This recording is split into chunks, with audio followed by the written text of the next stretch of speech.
Hello to everyone. जैसा कि आप जानते हैं कि डिप्लोमा में जो अप्लाइड फिजिक्स होता है फर्स्ट या इंटरमीडिएट में आप लोग पढ़े होंगे वर्क पावर एंड एनर्जी का चैप्टर। तो आज हम डिस्कशन करेंगे वर्क पावर एनर्जी के बारे में। तो इसमें ये वर्क पावर एनर्जी का पहला लेक्चर वीडियो है। तो वन बाय वन जो है सारे थ्योरीज को इसमें कवर करेंगे और इस वीडियो में कुछ वर्क के बारे में जनरल डिस्कशन देखते हैं कि वर्क क्या होता है, कितने प्रकार का होता है। तो जैसा कि आप जानते हैं कि वर्क का मतलब होता है कार्य करना। वर्क का मतलब है कार्य, वर्क करना। और साइंस में वर्क तब माना जाता है जब कोई फोर्स लगा करके किसी चीज पर कार्य किया जाए, एक्शन किया जाए और उसमें डिस्प्लेसमेंट हो, डिस्प्लेसमेंट यानी विस्थापन हो। और जो डिस्प्लेसमेंट हो रहा है वह लगाया गया बल और डिस्प्लेसमेंट दोनों के बीच का जो एंगल बन रहा है वो 90 डिग्री नहीं बनना चाहिए, नहीं तो वर्क जीरो माना जाता है। तो वर्क होता है, वर्क का जो फॉर्मूला होता है इसे W से रिप्रेजेंट करते हैं। वर्क का मतलब है अप्लाई किया गया फोर्स इनटू डिस्प्लेसमेंट और जिस दिशा में वस्तु का विस्थापन हुआ है इनटू कॉस थीटा। तो कुल मिलाकर जो वर्क का फॉर्मूला बन जाता है F dot D dot cos theta. यहाँ डॉट यह रिप्रेजेंट कर रहा है कि इसमें जो प्रोडक्ट है वो डॉट प्रोडक्ट यूज हो रहा है।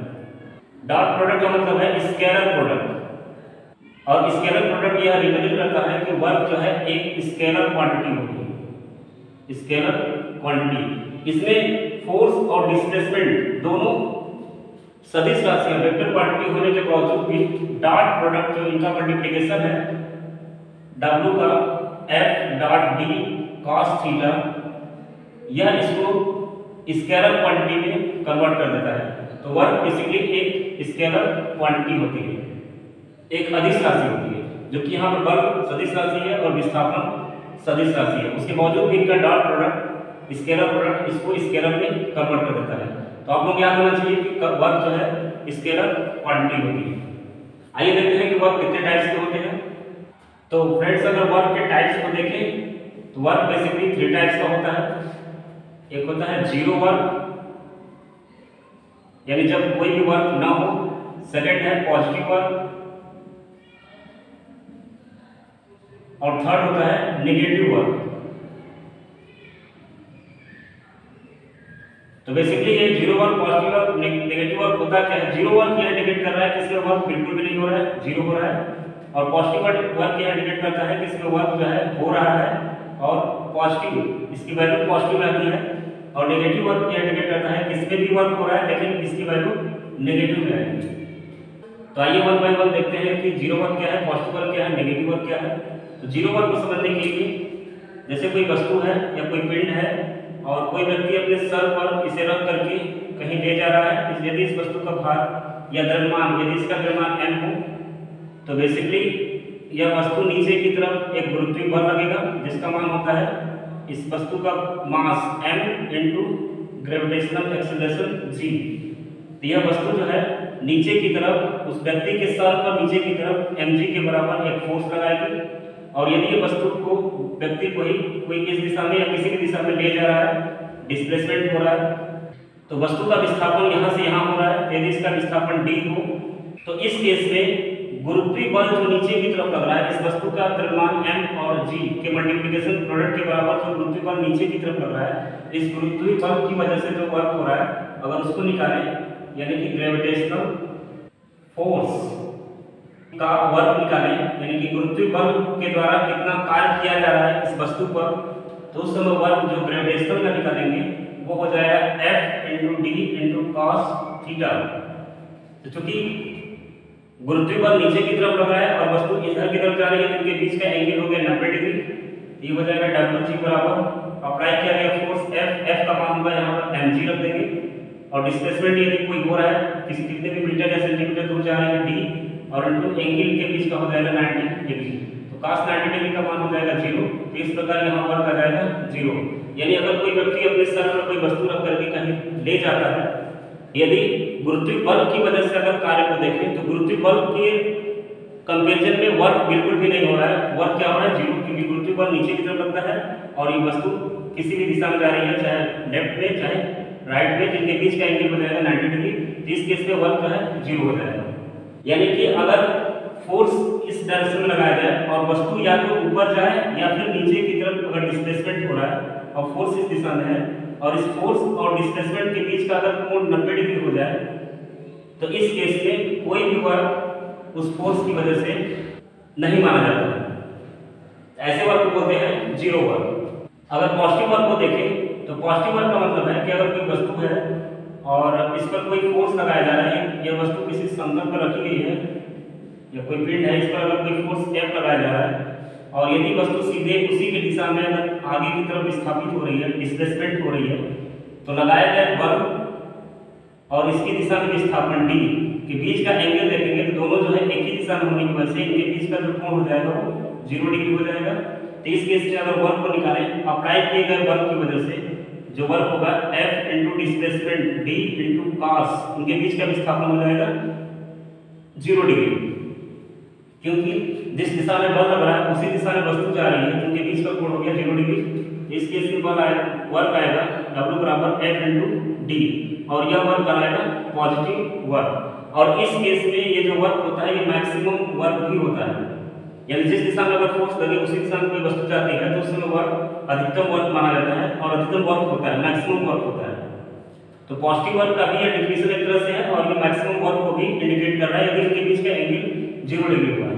लेकिन अगर दूसरा एग्जांपल लेते हैं, जैसे कोई वस्तु है, इस पर कोई फोर्स लगाया जा रहा है F मान का, यहाँ से कोई बल लगा दिए और ये वस्तु जो है आगे की तरफ जा रही है D, इतनी दूरी जो है तय कर रही है, तो बेसिकली इस वस्तु को फोर्स इस दिशा से लग रहा है F और ये वस्तु आगे की तरफ जा रही है D।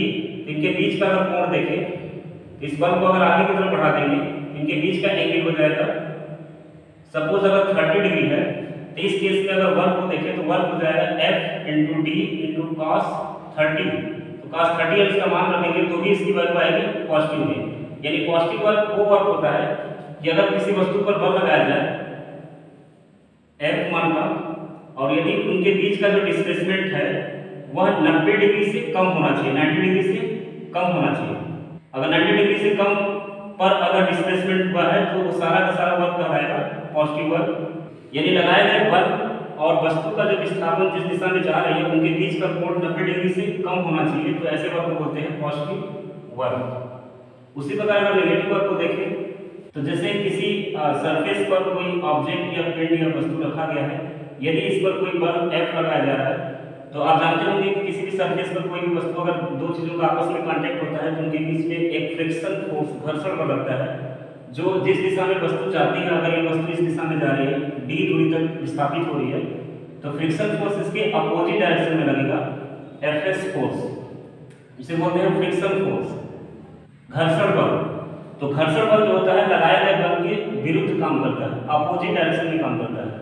तो अगर इस फ्रिक्शन फोर्स की वजह से अगर वर्क देखें इसमें तो चूंकि फ्रिक्शन वस्तु पर बल लग रहा है F जो अप्लाई किया जा रहा है इस दिशा में, ये कोई वस्तु है, इसमें बल अगर लग रहा है राइट डायरेक्शन में, ये वस्तु आगे की तरफ D जा भी रही है लेकिन फ्रिक्शन फोर्स इसके अपोजिट में वर्क कर रहा है Fs।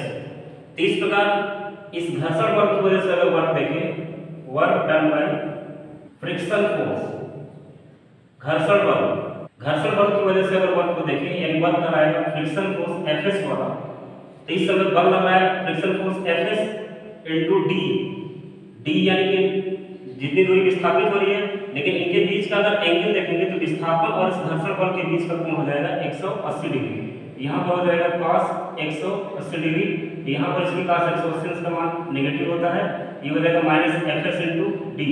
इस समय जो फ्रिक्शन फोर्स की वजह से जो वर्क आएगा वो नेगेटिव वर्क आएगा। यानी कि जब किसी वस्तु में विस्थापन अगर बल लगाकर किया जा रहा है और यदि वस्तु पर लगाया गया बल और विस्थापन के बीच का कोण अगर 180 डिग्री है तो उस केस में जो वर्क होता है नेगेटिव वर्क कराता है, क्योंकि ऐसे केस में इसकी वैल्यू नेगेटिव आती है। तो बेसिकली cos थीटा जो होता है वह इंडिकेट करता है कि ये कौन कौन से किस टाइप्स के वर्क होते हैं। तो एक समरी देख लेते हैं कि ये cos थीटा इन तीनों वर्क को अलग अलग कैसे डिवाइड करता है। तो यदि किसी वस्तु पर लगाया गया बल F जिस दिशा में लग रहा है और यदि इसका विस्थापन इसकी अपोजिट डायरेक्शन 90 डिग्री पर हो रहा है, चाहे वो वस्तु ऊपर जा रही हो या नीचे की तरफ जा रही हो, यानी यदि लगाया गया बल और विस्थापन D के बीच का एंगल 90 डिग्री है तो cos 90 जीरो हो जाने की वजह से वर्क हो जाएगा जीरो। यानी अगर थीटा का मान 90 डिग्री हो और थीटा इंडिकेट करता है अप्लाई किए गए फोर्स और विस्थापन होने वाली वस्तु की दिशा के बीच का कोण, अगर 90 डिग्री हो तो वर्क हो जाता है यहाँ पर जीरो, ऐसे वर्क बोलते हैं जीरो वर्क। उसी प्रकार अगर पॉजिटिव वर्क को देखें तो यदि किसी वस्तु में कोई जो बल लगाया जा रहा है F और यदि इस बल का मान जो वस्तु विस्थापित हो रही है D और ये वस्तु जो विस्थापित हो रही है उसके कोण का मान जो है वो लेस देन 90 डिग्री है, यानी कि अगर हम बल इधर लगाएं या तो उसी दिशा में वस्तु जाए या ऊपर या नीचे भी जाए तो इतना कोण बनाए कि 90 डिग्री से कम हो, यानी थीटा का मान अगर लेस देन 90 डिग्री हुआ तो cos लेस देन 90 डिग्री का जो मान होता है cos थीटा का मान वो आगे जाएगा पॉजिटिव में, तो उस केस में वर्क जो आएगा वो हो जाएगा पॉजिटिव वर्क। तो पॉजिटिव वर्क कब होता है जब कोण का मान थीटा का मान लेस देन 90 डिग्री हो, तो ऐसे केस में वर्क पॉजिटिव वर्क होता है। और नेगेटिव वर्क को देखेंगे तो अगर कोई वस्तु है इस पर कोई बल लगाया जा रहा है F और ये वस्तु इसके अपोजिट डायरेक्शन में जा रही हो D दिशा में या किसी अदर फोर्स की वजह से उसका कंपैरिजन करेंगे तो उनके बीच का कोण अगर 180 डिग्री हुआ तो इस केस में cos 180 अंश का मान जो है नेगेटिव आ जाएगा। इस केस में वर्क पर आएगा नेगेटिव वर्क। वर्क का यूनिट क्या होता है तो बेसिकली जो यूनिट होता है वर्क का उसे कहते हैं जूल। वर्क का फॉर्मूला होता है F dot D cos theta, FD cos theta. इस प्रकार इस वर्क का अगर यूनिट देखें तो फोर्स का मात्रक आएगा न्यूटन और डिस्प्लेसमेंट का मात्रक होगा मीटर और cos थीटा एक एंगल है तो इसे छोड़ देंगे। इस प्रकार इसका मात्रक जो आएगा न्यूटन मीटर और इसके वैल्यू को जूल भी कहा जाता है, तो वर्क का एक यूनिट हो जाएगा जूल भी। और यदि न्यूटन के मान को अगर अर्ग में रखें अर्ग में और मीटर के मान को अगर सेंटीमीटर रखें, डिस्प्लेसमेंट को सेंटीमीटर मान लें और फोर्स को अर्ग मान लें तो इस समय इसका जो वर्क आएगा उसका यूनिट हो जाएगा अर्ग सेंटीमीटर। तो अर्ग सेंटीमीटर भी इस वर्क का यूनिट होता है, न्यूटन मीटर भी यूनिट होता है, जूल भी यूनिट होता है। बेसिकली इसका अगर एसआई यूनिट देखा जाए जिसके एसआई यूनिट को जूल माना गया है, वर्क का जो यूनिट होता है उसे जूल कहते हैं। तो वर्क को एक वैल्यू को देखते हैं। यहाँ पर एक क्वेश्चन है कि यदि एक व्यक्ति किसी 10 किलोग्राम वस्तु को 5 मीटर ऊंचाई पर जमीन की सतह से ले जा रहा हो तो उस व्यक्ति तथा गुरुत्वाकर्षण बल द्वारा किए जाने वाले कार्य को ज्ञात कीजिए। यानी कि कोई व्यक्ति है, यह व्यक्ति इस वस्तु को ऊपर की तरफ ले जा रहा है, जमीन की सतह से, यह जमीन की सतह है और 5 मीटर की ऊंचाई तक ले जा रहा है, यानी h का मान जो ऊंचाई है वो 5 मीटर है। तो इस व्यक्ति द्वारा किया गया कार्य कितना होगा और गुरुत्वीय बल जैसा कि जानते होंगे कि जब ये वस्तु ऊपर की तरफ जाएगी तो गुरुत्वीय बल जो है नीचे की तरफ लगेगा Fg। तो इस गुरुत्वीय बल द्वारा किए गए कार्य, दोनों के द्वारा किए जाने वाले कार्य को पूछ रहा है, गुरुत्वीय बल द्वारा और उस व्यक्ति द्वारा किए गए कार्य को पूछ रहा है। तो अगर हम इसको सॉल्व करें तो व्यक्ति द्वारा अगर कार्य को देखें कार्य, तो अगर वर्क देखें व्यक्ति द्वारा या पर्सन द्वारा, तो व्यक्ति जो है इस वस्तु पर कितना बल लगा करके ऊपर की तरफ ले जा रहा होगा, क्योंकि इस वस्तु का जो मास है, द्रव्यमान है वो 10 किलोग्राम है। तो ये वस्तु ऊपर की तरफ अगर जाएगी तो नीचे की तरफ इस पर गुरुत्वीय बल लगेगा Fg, जिसका मान होगा m/g के बराबर। तो इस वस्तु का द्रव्यमान अगर 10 किलोग्राम है तो ये हो गया 10 और g को अगर 10 मान लें तो ये हो गया 100 न्यूटन। यानी कि उस व्यक्ति को 100 न्यूटन, कम से कम 100 न्यूटन या उससे अधिक बल लगाना पड़ेगा उस वस्तु को ऊपर ले जाने के लिए, क्योंकि जितने मास की या द्रव्यमान की वस्तु होती है उसको ऊपर उठाने के लिए कम से कम उसके बराबर या उससे अधिक ही बल लगाना पड़ता है उसको ऊपर उठाने के लिए। यानी उस व्यक्ति द्वारा अप्लाई किया जाने वाला जो फोर्स होगा F और डिस्प्लेसमेंट D cos थीटा, ये फॉर्मूला होता है वर्क का। तो उस व्यक्ति द्वारा लगाया गया बल का मान कम से कम 100 न्यूटन या उससे अधिक होना चाहिए F का मान, और कितना ऊंचाई पर ले जा रहा है, जितनी ऊंचाई पर ले जा रहा है वो उसका कहलाएगा डिस्प्लेसमेंट। तो 5 मीटर ऊंचाई पर ले जा रहा है, D का मान 5। अब चूंकि ये वस्तु हो गई, व्यक्ति इसको ऊपर ले जाने के लिए ऊपर की तरफ बल लगाएगा F, जिसका मान 10 न्यूटन होगा इसी mg के बराबर, और कितनी दूर जा रही है 5 मीटर, ये हो गया इसका डिस्प्लेसमेंट। तो लगाए गए बल और जाने वाली वस्तु के विस्थापन में जो दिशा का जो कोण निकालेंगे जिनके बीच का कोण हो जाएगा थीटा बराबर 0 डिग्री, क्योंकि जिधर वस्तु पर बल लगा करके उठा रहा है तभी वस्तु ऊपर की तरफ जा रही है, यानी लगाए गए बल की दिशा और जाने वाली वस्तु के विस्थापन की दिशा का के बीच का जो कोण होगा वो 0 डिग्री होने की वजह से यहाँ पे cos थीटा का मान क्या रखेंगे, cos 0 अंश। और इस केस में क्या हो जाएगा, इस पर मैक्सिमम वर्क होगा, तो इसका मान आ जाएगा 500 जूल का। वर्क का मतलब क्या होगा, 500 जूल। तो उस व्यक्ति द्वारा जो किया जाने वाला जो कार्य होगा वो कितना हो जाएगा, 500 जूल या 500 न्यूटन मीटर। किसी केस में अगर गुरुत्वीय बल द्वारा अगर किया गया कार्य देखें, तो गुरुत्वीय बल द्वारा अगर किया गया कार्य देखें, तो गुरुत्वीय बल द्वारा किया गया कार्य WG मान लेते हैं, गुरुत्वीय बल WG, इसका भी मान होगा FB cos थीटा। तो F का मान क्या होगा, तो गुरुत्वीय बल जो है नीचे की तरफ लग रहा है FG, और वस्तु को व्यक्ति जो है ऊपर की तरफ ले जा रहा है, तो वस्तु में विस्थापन ऊपर की तरफ हो रहा है D 5 मीटर तक D। तो इनके बीच का कोण कितना हो गया, 180 डिग्री, क्योंकि गुरुत्वीय बल नीचे लग रहा है और वस्तु जा रही है ऊपर, तो उनके बीच का कोण हो गया 180 डिग्री।